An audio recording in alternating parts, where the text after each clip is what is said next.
The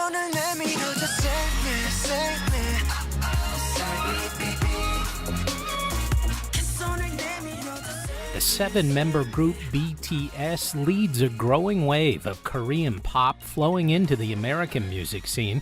They're selling out North American tour dates, picking up awards, and taking over the internet. Much of their reach comes through social media, which I discovered by chance a few weeks ago.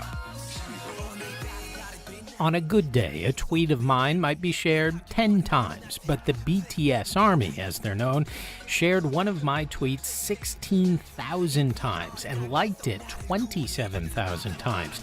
These fans were helping spread the word about a UNICEF fundraising campaign, but I didn't know the details. The Armies, as they also call themselves, helped fill in the gaps, sending me tweets from all over the world, including, believe it or not, Willowick, Ohio. The members are very big in just promoting happiness and love and acceptance everywhere in the world. And so that's what this is kind of trying to achieve. And so it's really easy to spread that on Twitter. Kelly Sipko helps edit The Craze, a magazine devoted to the Korean entertainment industry. The 26-year-old lives in Northeast Ohio, having graduated from college in Bowling Green. She likes BTS a lot.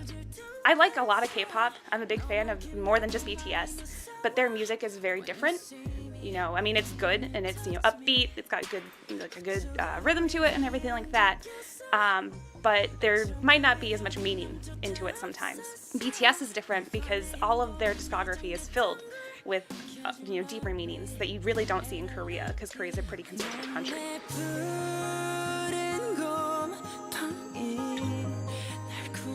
BTS supports causes in Korea, including an anti-violence campaign for UNICEF Korea. But when I stumbled into the tweet campaign weeks ago, that was completely fan-driven. From Seoul to Solon to St. Petersburg, it seems the BTS Army had used the ideas of the seven-member K-pop group to find other causes to promote. I don't think the fans would ever try to largely influence something in a negative way. Because that's not what we're about. That's not what they're about. That's not what the group's about. Lauren Rogers is Kelly Sipko's roommate. She's long been a fan of rock, especially Foo Fighters, before best friend Sipko brought her into BTS. Looks so good.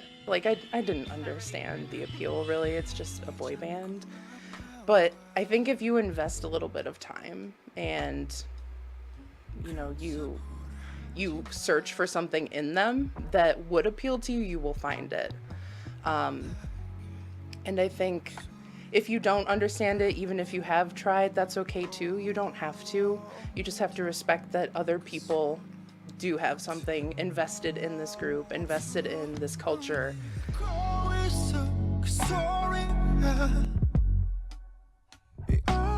Something that Rogers and Sipko and scores of other BTS devotees on Twitter told me is that the group seemed to have an authenticity that forged a deeper bond. Fan interactions and songs have addressed mental health issues, for example. They've documented their entire journey from the beginning, and it really makes you feel like you're not alone.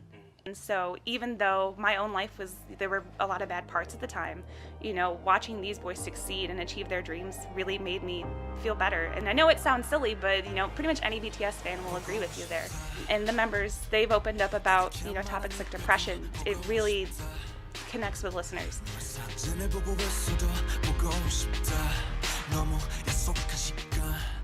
Sipko and Rogers' rooms are filled with posters, fan art, picture books, CDs, and more from BTS. Some of the more rare items imported from Korea to the U.S. through fan-organized bulk shipment. There have been some comparisons between BTS and Beatlemania, though the group balks at that. Sipko's 63-year-old mother, Nancy, says it's accurate. Well, I grew up during the Beatles when they came, and the crowds are reacting the same way as they did when the Beatles approached. It's very similar. They say no, but the crowds are very similar. Nancy Sipko is also now a BTS fan, and the longtime dancer will even perform a BTS-inspired routine in a local recital in June. You know, they all move at the same time. They never miss a position.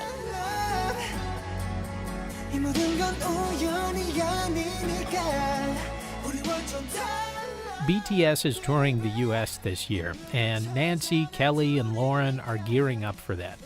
Despite a passionate fan base, though, and more attention, Kelly Sipko says there is still a stigma. They are gaining traction with the sense that they're being played on American radio, but there still is a lot of stigma just on people that don't really want to give them a chance because they think that, oh, well, their music won't connect with me because I don't know their language. And I want to say that you should definitely give it a chance because I didn't know Korean, and I can by far say that nothing has really impacted me quite like listening to BTS has. And for many fans, that impact is positive in private and in spreading the word on Twitter about causes they find worthy. After all, as Sipko says, the fans are representing BTS, and they don't want the group to look bad.